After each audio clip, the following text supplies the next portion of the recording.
Hello and welcome to Animated Atrocity. I am your host, Big Man X.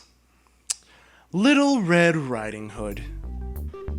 Yes, the classic story of how a little girl in a red hood is going to see her granny, but instead finds a wolf dressed up as her and is saved by a woodsman. We all know the tale. Well, most of us.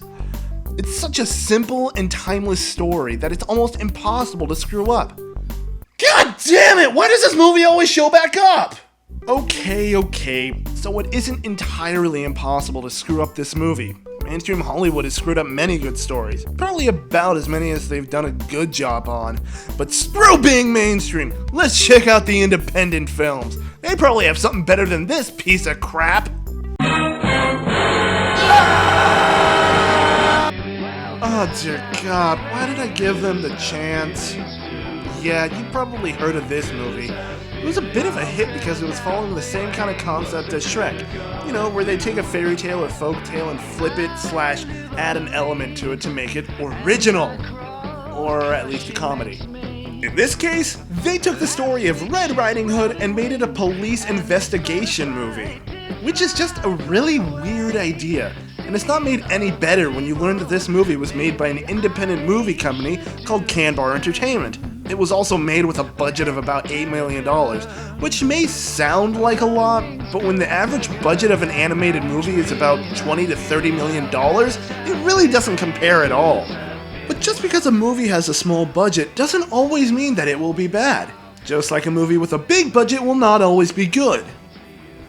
Case in point. So let's find out if this movie is one of those rare cheap gems. The movie starts off with an opening of the book that takes us to the part of the story that we all remember well, but it has a little twist in it. We then see how everything suddenly becomes a crime scene. Who the hell called the cops? And how did they get there fast enough to stop all this?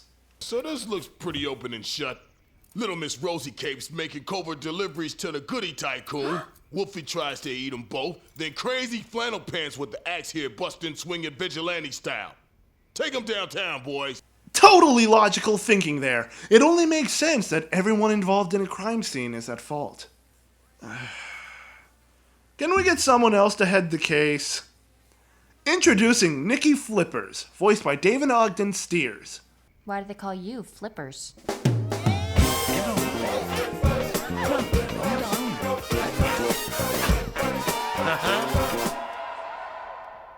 No reason. What the hell was that? So Flippers decides it's best to hear the stories of everyone involved, and that's pretty much what structures this entire movie. First up is Red Pucket. Wait, didn't she say earlier? What's your name? Red. And why do they call you that? They call me Red because of this red hood I wear. What about when you're not wearing it? I usually wear it. Jeez, what is this girl's name? Anyway, Red, voiced by Anne Hathaway, is up first for interrogation while Flipper's pet dog is taking notes. Wait, pet dog? Wouldn't that be a form of slave trade in this world? So her story starts off with her making deliveries through the fuck? What's up with this guy? Why is he dressed up like a raccoon? He looks like a pedo furry. Forget pedo bear, I think pedo-coon here should be the one we're using for jokes. While making deliveries, Red runs into Boingo, voiced by Andy Dick. And let's be honest, it's just Andy Dick playing Andy Dick. He doesn't know how to do anything else. So we are given exposition that the forest is in danger because of some bandit going around stealing goodie recipes from goodie shops, which apparently support the entire economy of the forest. Which is really ridiculous and doesn't make any sense to me. I mean, imagine if we were run entirely by You know, this doesn't sound too far-fetched anymore. After getting a rather polite notification that her recipes are next, Red decides that it's best if she goes over to her granny's and gives her recipes. So she gets a ride up to Granny's on a cable car driven by Boingo.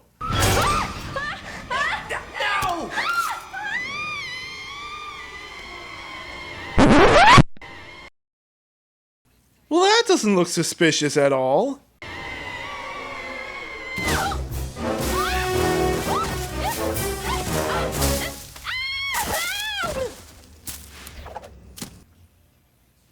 What? What, were you expecting me to go on a rant about how she shouldn't have survived a fall like that? Kind of like how I did in my Brother Bear review? Trust me, this movie doesn't deserve it. But if there was one thing I'd have to say, it's that branches don't work like that! So after that fall, Red runs into the wolf named, Wolf. Voiced by the one and only Joe Swanson Crunk and that dumbass in Men in Black 2 almost got eaten by a giant worm, Patrick Warburton. Wolf manages to scare off Red, who manages to elude him thanks to the use of some birds. Disney powers save the day again! She finds a path that leads up to a character that I kinda have mixed feelings about. This is Japheth, the singing goat. Now, he's here for only 2 reasons. 1, to get Red to Granny's house, and 2, to put in another musical number. Good God, could they make this character any more pointless? But on the other hand, he is one of my favorite characters. Well, because he has the best song in the entire movie. Which really isn't saying much because all the songs in this movie just plain suck. The writing for these songs would make Randy Newman look like Bob Dylan. They would make Lady Gaga look like frickin' John Lennon. They would make Justin Bieber look like... Actually, I don't even think they can make him sound good. But anyway, the songs were written by Kristen Wilkinson and composer John Mark Painter, and neither of these two have any experience writing songs. Well, except for Painter. He worked on VeggieTales. Do you see what kind of talent we're dealing with here? So Red and Japheth are riding on a minecart when all of a sudden, this happens. Avalanche is coming and I do not feel prepared. It's rumbling like a mountain lion. I must say that I'm scared.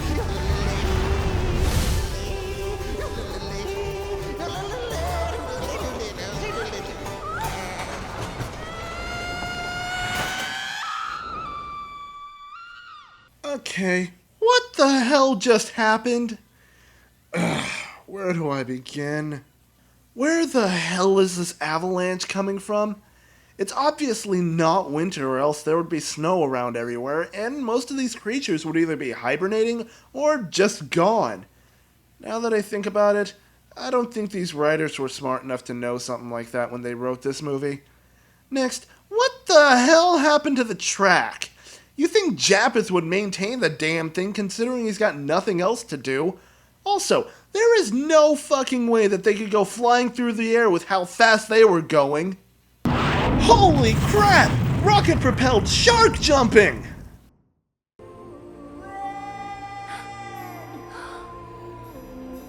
Granny? Use the hood, Red! Use the hood!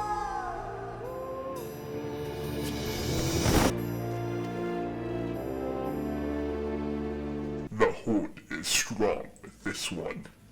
So Red makes her way to Granny's house, and yeah, you get the gist of it. So now it's Wolf's turn. Ah, great. So now we're gonna hear the bad guy's story, huh? He's a reporter. Oh, what? Oh, what? So, yeah, the wolf is a reporter. Didn't see that coming. And honestly, Wolf has some of the best jokes. Well, both him and Twitchy! Without a doubt, these two are my favorite characters. Their dialogue is without a doubt the funniest thing in this movie, but like I said with the music, that really isn't saying much. But I'm getting ahead of myself.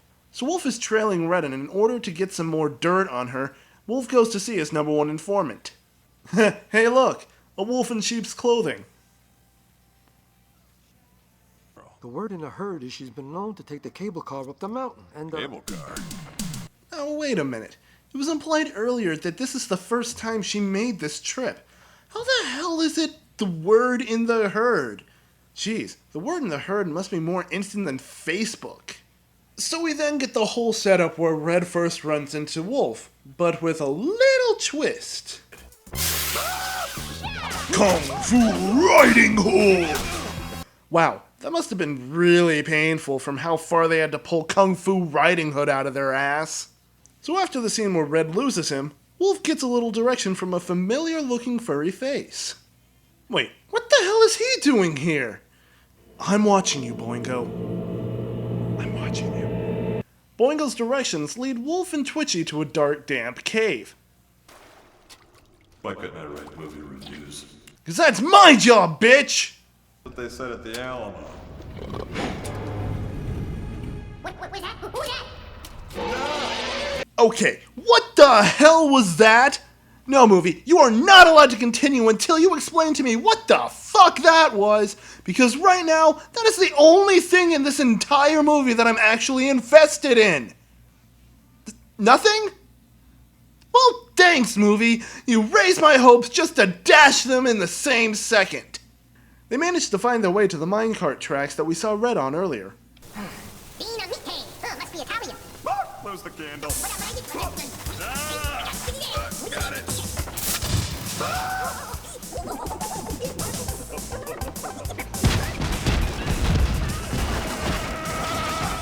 Damn it. Okay, who let Michael Bay onto the set? Jerry? Was it you, Jerry? Wasn't me. I'm watching you, Jerry. Well, wait. If you started throwing the dynamite while they were still in the cave, then why didn't those sticks blow up? Oh, hey! So that's why they went flying.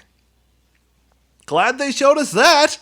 Wolf and Twitchy make it to Granny's house where they find the disguise that Wolf uses to try to trick Red with. And then Wolf's story just ends. Oh, and by the way, that's Exhibit playing Chief Grizzly here. Yo, dog, I heard you like stories, so I put a story within your story, so you can hear a story while listening to a story. Oh, what? I had to! The joke was way too easy to resist. Next up is the Woodsman. My name, Kirk. Kirk, my bad, voiced by Jim Belushi. Yeah, that's a funny accent you got there, Choppy. Okay, so Kirk is a German woodsman with a really low IQ. God, I hope they aren't trying to say anything with this character. Oh hey, check it out! He also has a massive beard boner, except his is German. So the woodsman Kirk is, well, he's actually an actor. No, not that kind of actor. Apparently he's a very unsuccessful actor. Yeah, actually that's more accurate. Kirk's day job is being a schnitzel equivalent of an ice cream man, selling schnitzel to the kids of the— What the hell is that thing? Wait a minute. Schnitzel? He sells schnitzel, as in the German dish made from pork. Oh my god! This guy's a freaking murderer! He's going around killing innocent pigs, some may have also been cops, and then serving their remains to kids on a stick! This movie is sick and twisted, serving the bodies of intelligent animals— Chickens? somewhat intelligent animals— Beans? Okay, retarded animals, with a couple of spices thrown in is just demented! And damn is it tasty! So after the most disturbing musical sequence in the movie, we find that Kirk's truck has been visited while they were off singing Schnitzel Dick, and everything has been taken. He then— oh yeah, Boingo's here too. He then gets a call from the director for the commercial he was auditioning for, and he tells him that they want him to come back in. I do have to admit, they nailed how a new actor feels when he or she gets their first call back. God has heard your voice, Kirk.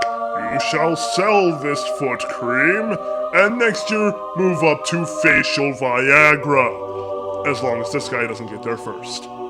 I have to go and find the little woodsman in me. I have no comment to make towards that. So in order to find his little woodsman— why do I feel so dirty whenever I say that? Kirk goes around chopping down trees, which should be one hell of a crime in this forest.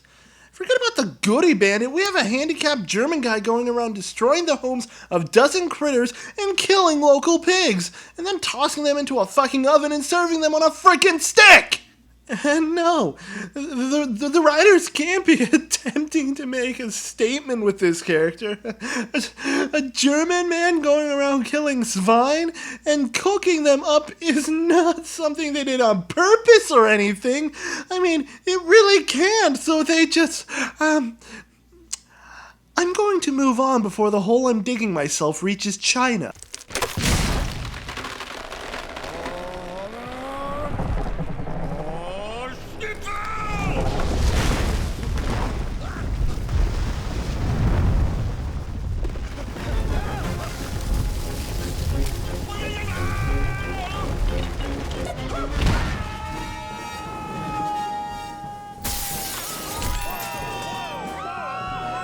There is so much wrong here. Let's see if I can sum it up as fast as I can. His legs are too short to outrun the tree. How the hell did he jump that high? And how the hell did he get sent flying forward by a tree coming to a sudden halt? Shall I bring up some of the physics and science behind all the wrong here? No? Good. Because I don't think I could really do that either. Shut it! So after he crashes through the window, we are right back at where we started. Showing... Our thespian friend here knows the least about anything of anyone in this room. Wait, did he just call him a lesbian? Oh, thespian. he said thespian. Sorry, I thought I heard something else. And stay there! So now it's Granny's turn. Oh, come on. Really? You're making Granny a suspect? Come on, look at her! Does she look like she's a threat? My granny doesn't keep secrets. And even if she did, she'd tell me about it. We tell each other everything. Right, Granny? Sure, dear. Mostly. Mostly. Here come the real G! She don't need bling bling, she got a set of wings. From all the fame and the pain that she brings, neck, you know she gets respect. She's like a special effect with every record she wrecks. With the money for nothing and her tricks for free. 75 alive in a hardcore bitty. Still making half pipe and plays look pretty. In the Woody with the goodies for the jacks and chills. More power to the granny with the skill.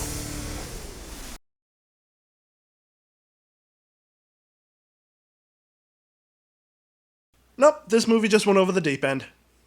I mean, did the writers really think that this was a creative idea? I mean, making Granny an extreme sports all-star is just a stupid idea! Because Granny is, well, just that. A grandma! An elderly citizen! An old person! There's a reason why elderly folks stick with activities like knitting and bingo. Their bodies have degenerated to the point where anything else will hurt them.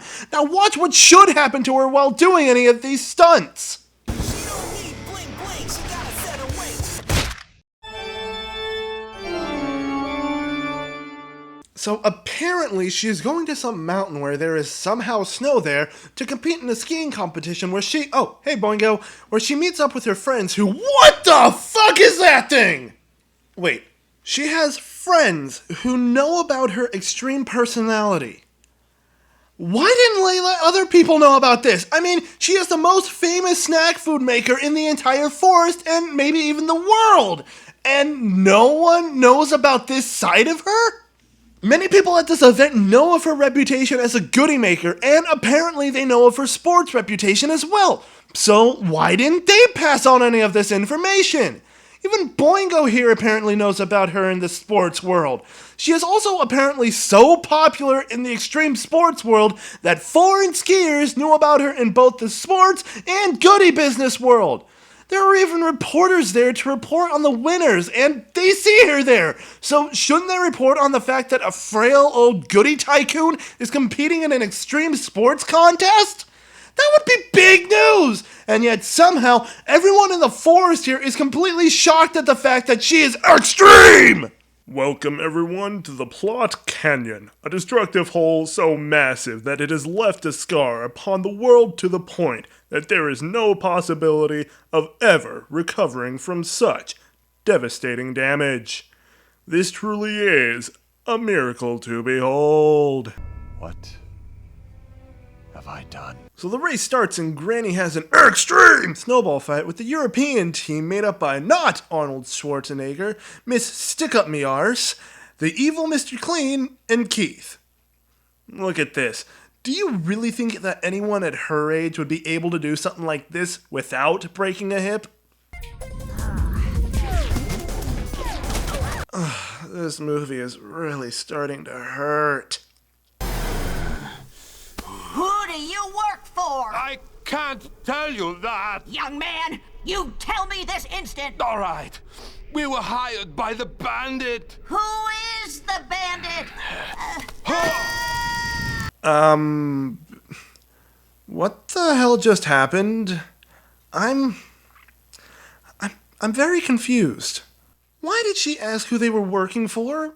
Why did she assume that they were working for someone evil? And why the hell did he answer? She had no leverage on him. If the roles of this scene were reversed, I'd understand. And question how she was holding him up. But that's not the case. She asks him, and he tells her. You nim-witted Euro trash. So, not Arnold drops Granny. Granny does something that jumps the shark, which I swear to God she has a trophy for somewhere in there. And Granny tries to catch up to the Euro team by, whoa, Granny's packing!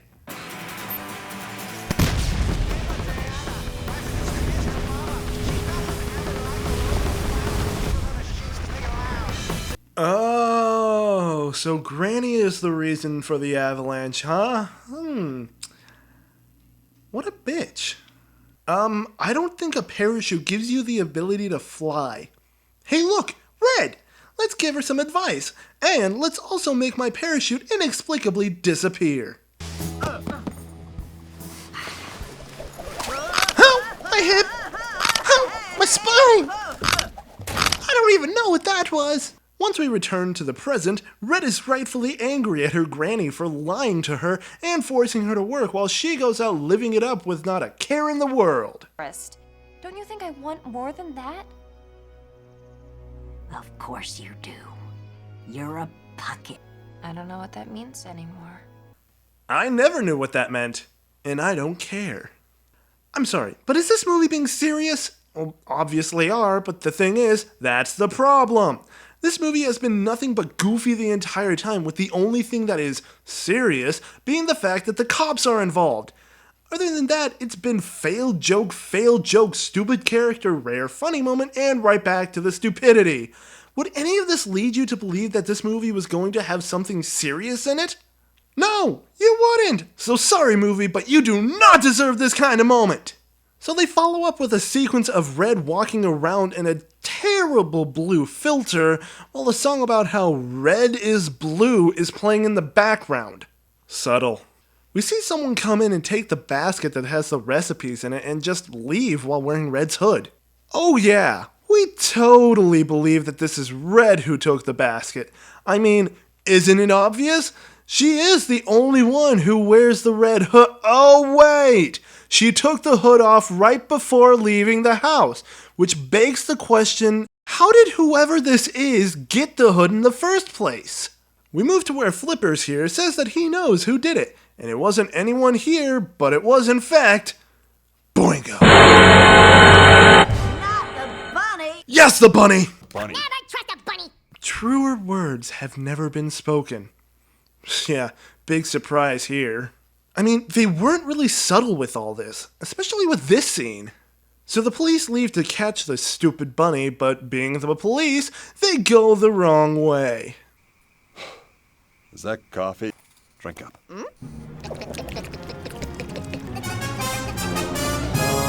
What's going on here? Duh!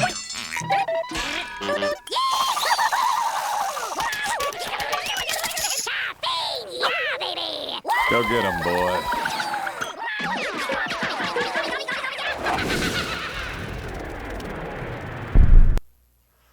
So, yeah, that happened. Anyway, we flash to the Boingo cave to see Boingo, who I must remind you is the villain, as he, does this.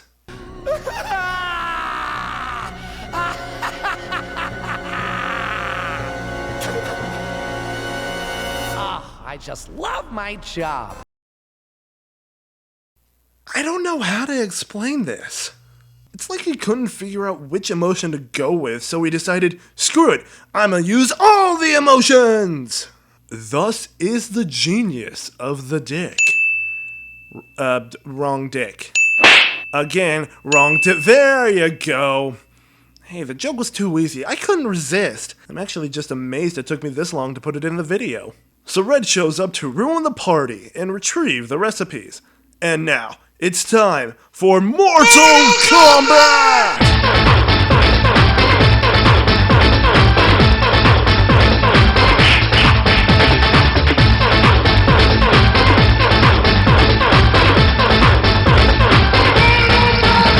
Ooh, that's gotta hurt. So Boingo beats Red using Bun Fu, I guess, and she gets tied up as Boingo brags about his plan to, you guessed it, take over the world. Of course! Well, actually, I'm kinda wrong there. He doesn't tell her. He tells her, but in song! When you're hopping on down the bumpy trail, the crib all seems to break down. The fuzzy won't be a fan of my evil plan, but I'm gonna be top of the woods.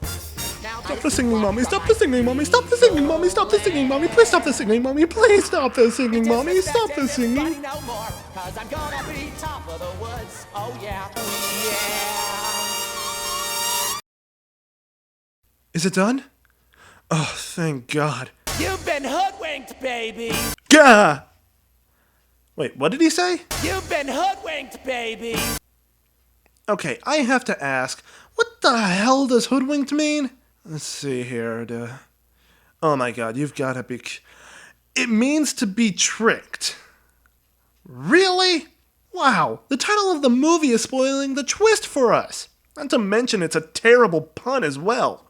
So Boingo's plan is to steal the recipes and spike the goodies with his own little creation called Boingonium, which sounds so sciencey now, doesn't it? Which apparently makes the snacks more addicting than crack, as demonstrated with this picture of a fat kid eating a tater. Thank God Hasim's spell from the end of the last episode got lifted, or else that could have been me. The rest of the gang makes it up there and tries to come up with a plan to save Red, but falls for a joke that has been so overused that not even Funimation would greenlight the joke. He's ugly, like a big, swollen, overgrown. He's standing right behind me, isn't he? They eventually dress up Kirk as not Arnold, and he goes in and tries to trick Boingo, which apparently works. Why? Well, it's because Kirk is wearing a ski mask. You think he would be able to figure out it's a trick thanks to the mask's inability to cover up that massive German chin stiffy, but then again, this movie is running on cartoon logic, so who gives a schnitzel? Whoa, I've been watching this movie way too long. The wolf jumps in as soon as the charade starts to go downhill in order to buy Spider Granny here enough time to sneak in. Yeah, sure.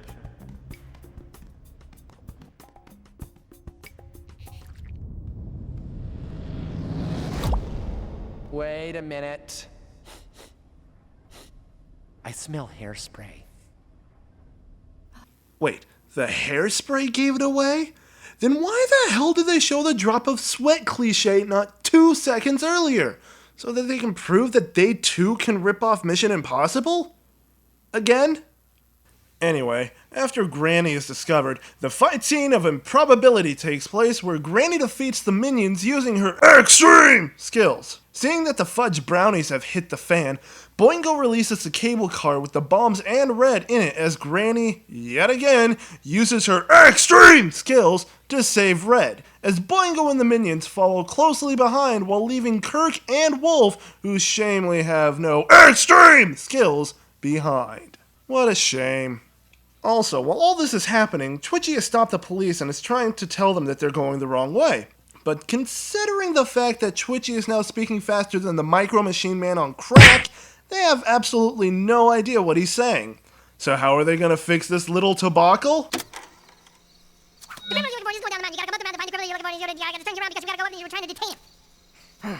Okay. The criminal you're looking for cannot be found at the bottom of the mountain. He resides at the top, in a cave fortress where my companions are trying to detain him. Well, of course. That actually makes sense. Huh. Back at the action, Granny manages to save Red using the hood, which should be in the cable car, And thanks to the power of the hood, Red and Granny manage to defy the laws of gravity and fly away as the Boingo bad guys start to catch up. No!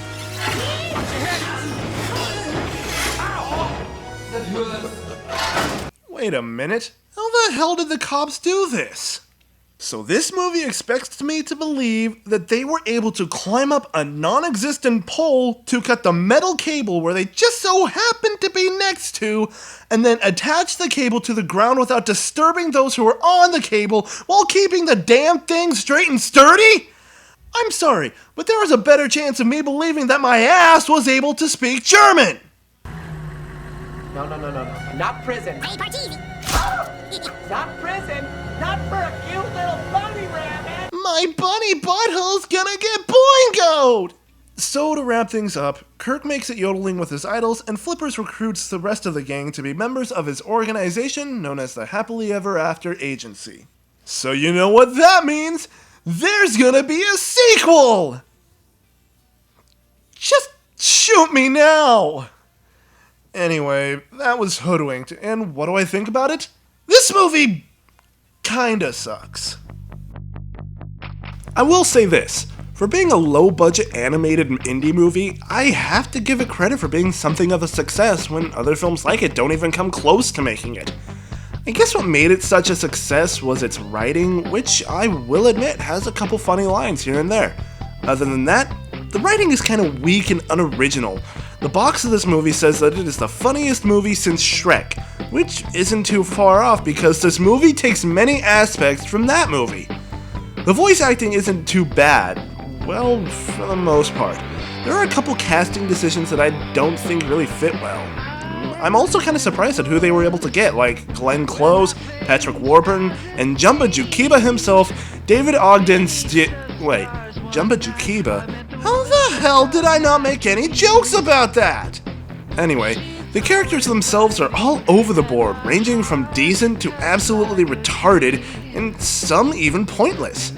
I do like the idea of putting a twist to characters from fairy tales that we grew up with, which at the time was a semi-new concept.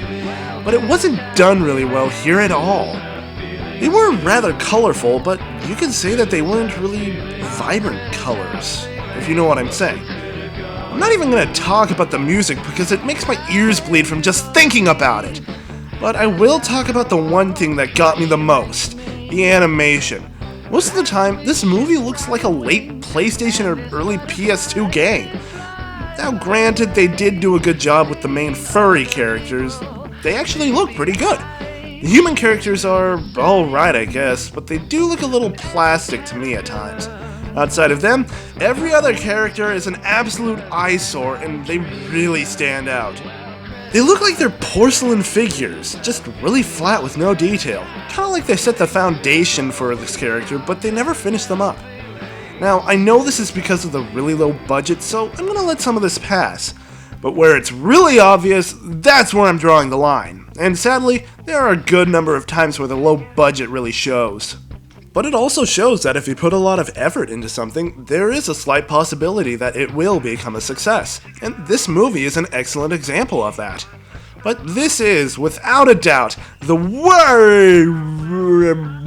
of the worst adaptations of Red Riding Hood that I have ever seen. If I was in charge, this is what I would do. Man, this is freaking awesome! Oh, ow! Whoa, man! Guys, I have the weirdest boner right now, but frankly, she's cutting down all the fucks I gave by the hundreds!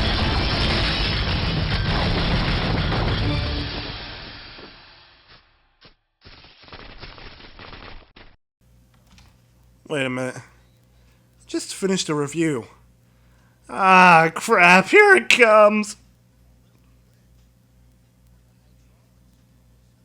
Nothing? Huh. Guess that was only a 2-time thing. Then, I am your host, Big Man. Ah! What the hell? Who the hell throws things at people's faces? Who does that?